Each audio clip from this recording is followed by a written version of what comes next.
This lecture I want to give out today is the most vital and important lecture in the history of Africa. Therefore, I want all Africans, black people, black women, black men, black children to pay 100% attention to this teaching because this is the most important topic in the history of Africa. Trigger warning, this video is strictly for educational purpose. It deals with the reasons that led to the underdevelopment, backwardness, and poverty of the African continent. Many of you always ask a question about the fall of Africa. We mostly ask why Africa is no longer great as it was in the past. First, I need you all to understand that the fall of Africa took a long historical process. You see, the people you call Europeans are the Caucasians in the Caucasoid Mountain.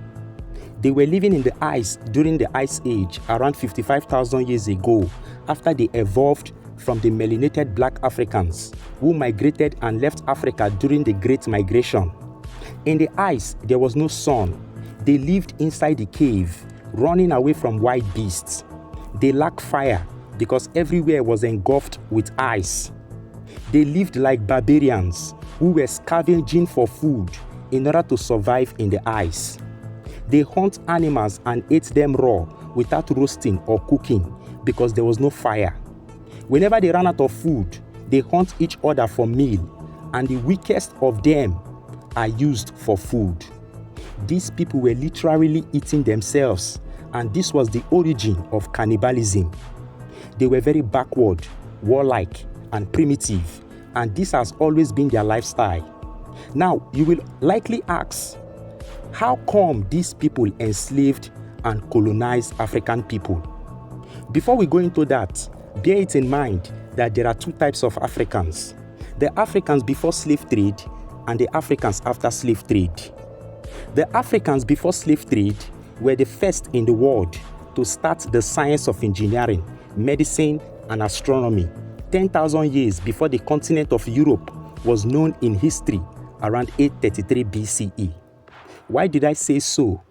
I said so because a people are known by the period they started writing, and the first person to write a book in Europe was a Greek European named Homer in 833 BCE. The Africans before slave trade were the ones who started the Nok civilization in West Africa from 500 BCE to 200 AD, where huge sculptures were made from terracotta. They are also the Africans known as the Dogons in Mali, who started calculating the movement of the stars, the moon, and the planets, which shows Africans in the science of astronomy for thousands of years.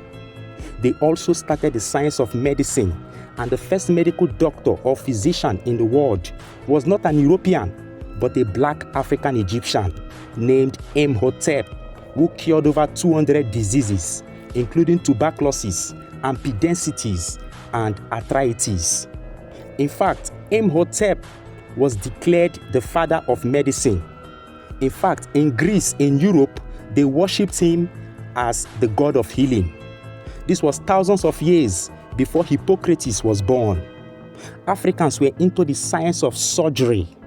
This is shown in the Edwin Smith medical paper, showing Africans in Egypt and in Uganda carrying out a systematic process of surgery.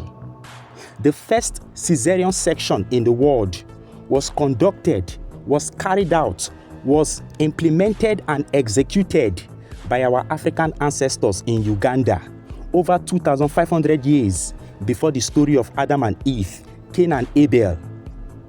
The first Africans were the ones who left North Africa, went to Europe and conquered the Europeans and ruled them for 700 years, precisely from 711 AD to 1492. It was these Africans who gave civilization to the Europeans. In fact, the first Europeans to be civilized by the Africans were the Greeks. From 332 BCE, the Europeans started gaining full access to Africa, where they were educated by the African Egyptians in the Egyptian mystery schools. Almost all the Greek European philosophers came to Africa to be educated, like Socrates, Thales, Pythagoras, Plato, and Aristotle. In fact, Isaac Newton said that Pythagoras spent 22 years in Africa learning mathematics and mysticism from our African priests in Egypt. The second time the Africans civilized the Europeans was around 711 AD, when the African Moors, M-O-O-R-S, ruled the Europeans, built the University of Salamanca in Spain, and extra 17 universities for the Europeans. The Africans built public toilet and public bathroom for the Europeans because of their lack of proper hygiene. European women in the medieval era bathed once a year until African women came to teach them how to bathe regularly, using chemicals as soap invented in Egypt and Ethiopia. And today, the history books are saying that Africans were enslaved and colonized. The big question is, how? How come a people who gave civilization to the Europeans were later enslaved and colonized by the same Europeans? This is where we have to deal with the most important question. How come Africans became poor, backward, and underdeveloped? Now, I need you to pay absolute attention. The collapse of Africa started when the Africans were invaded. The first invaders were the Hyksos from Asia around 1675 BCE during the Egyptian 13th dynasty.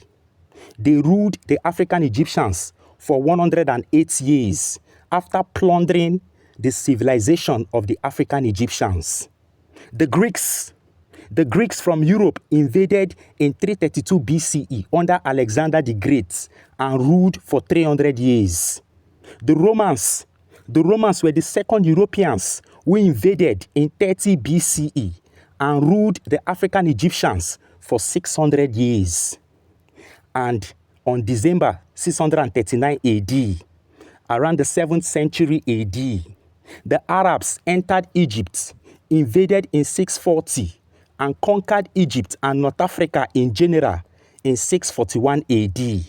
And this was the beginning of Islam in Africa and the Arab slave trade, which lasted for over 1,700 years.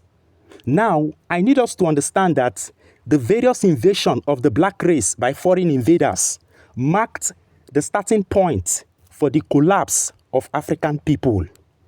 The invaders plundered, distorted, and plagiarized the knowledge and history of the African people. And today, the Africans are backward, like a people with no original history. The second stage for the fall of African people was the period of imperialism.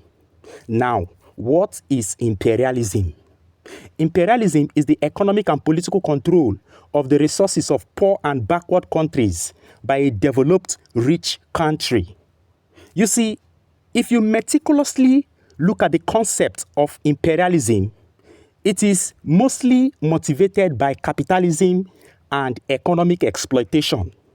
Imperialism has different stages, and the first stage used by the invaders to destroy African civilization was slave trade. This is where the able-bodied African young men and women were exploited as slaves and taken to America and Europe, starting from the mid-15th century, where they were used to build the industries and plantations for the Europeans, thereby providing the primitive capital. I repeat, thereby providing the primitive capital for the quick development and civilization of the European society. The result of the slave trade is that it presented to the world a degrading and demeaning image of African people, which we are still suffering till today under racism. I don't know if you understand. Pay attention. Africans were humiliated and used as slaves to build the plantations and industries in America and Europe, to the detriment and underdevelopment of African people. The other stages of imperialism were colonialism and neo-colonialism. Under colonialism, the Europeans ruled African communities and kingdoms with the aim of exploiting the natural resources of the African people by integrating the African economy into the international capitalist system. In fact, colonialism is the legalization of the exploitation of African resources by the Europeans in order to keep African economy a dependent economy.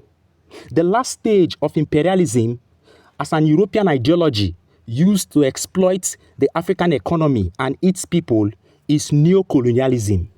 Under neocolonialism, African leaders are used by their former colonial masters to exploit and underdevelop the African economy. The multinational companies owned by the former colonial masters are used to exploit the resources of African people, and the independence of African nations becomes a partial independence where African leaders are still controlled by their former colonial masters. What about the economy of Africa? To understand how the African economy became poor and backward, one must look into the crisis of capitalism in Europe.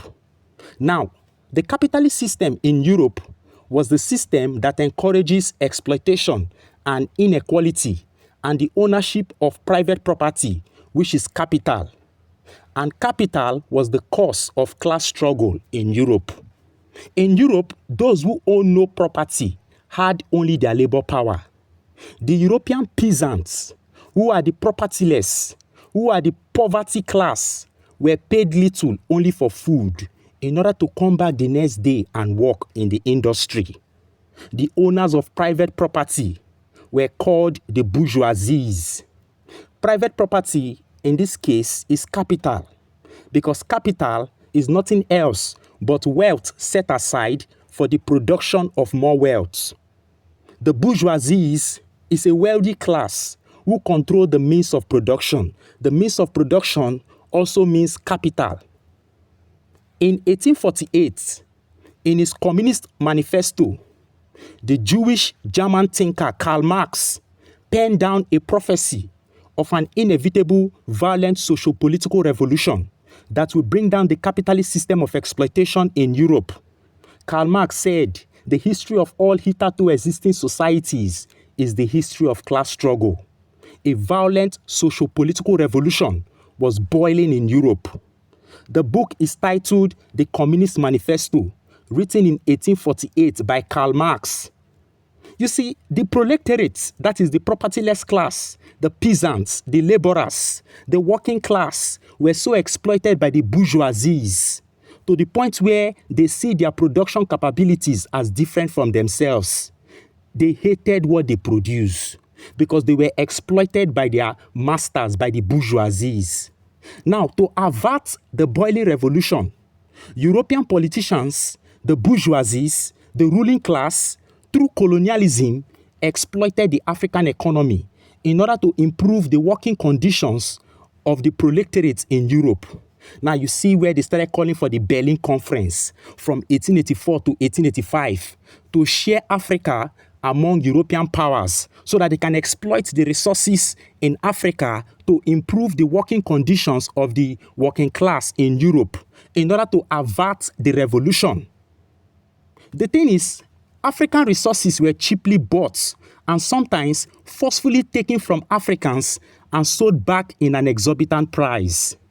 The outcome of this is that Africans became primary producers while the Europeans became secondary producers. And we can see it happening today. We always import. We cannot produce. We still cannot refine our resources. Rather, we appreciate imported finished products. Africa is in dilemma of dependency. And what is dependency? Dependency is the process whereby the African economy is tied to the growth and development of the European economy.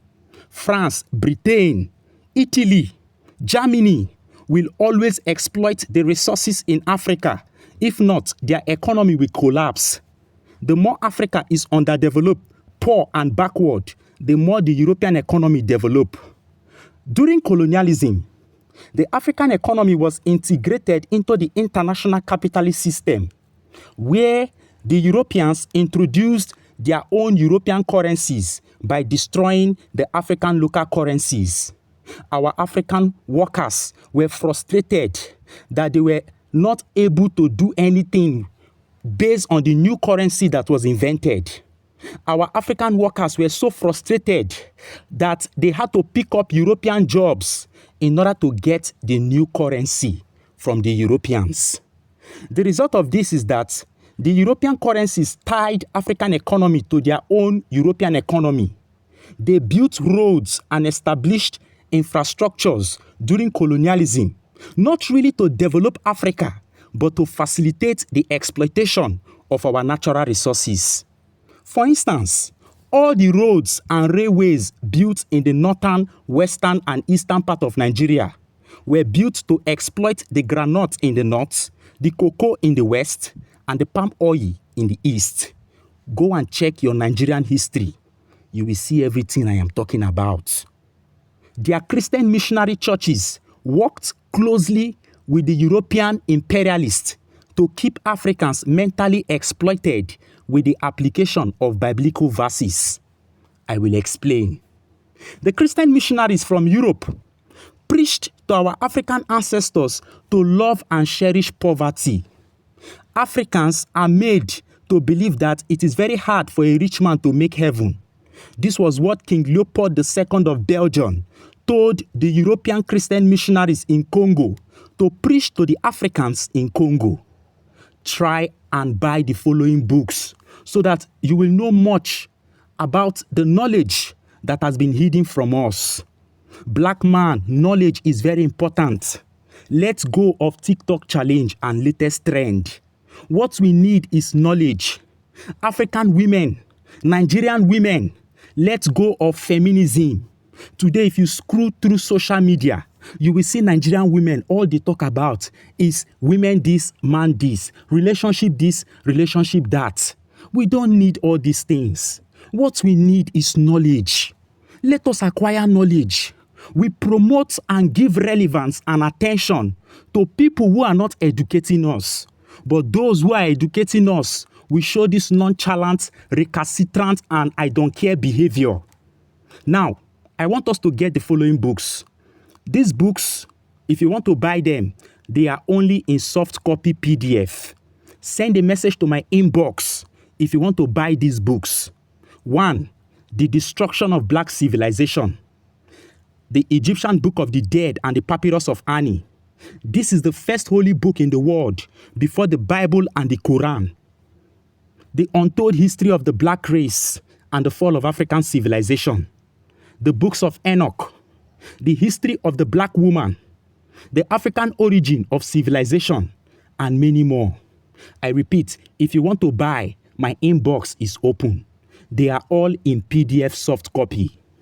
I believe now you have known the reason for the fall of Africa.